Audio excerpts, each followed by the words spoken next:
walk you through how to not sync photos from iPhone to iPad. So if you find this video helpful, make sure to like and subscribe. So you're going to go ahead and head forward into your settings.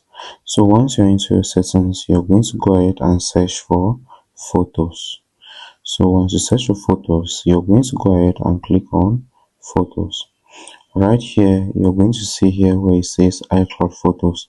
Automatically upload and safely store all your photos and videos in iCloud so you can browse, search and share from any of your devices.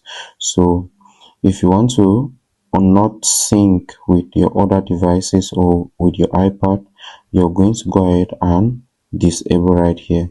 As you can see, do you want to download a copy of your iCloud Photos to this iPhone? Photos and videos that have been optimized to save space will be removed from this iPhone. The original full version will still be available on other devices using iCloud Photos. So you can go ahead and click on remove from iPhone and click on remove. So when you do this, it's going to go ahead and unsync from your iPad or from your other devices.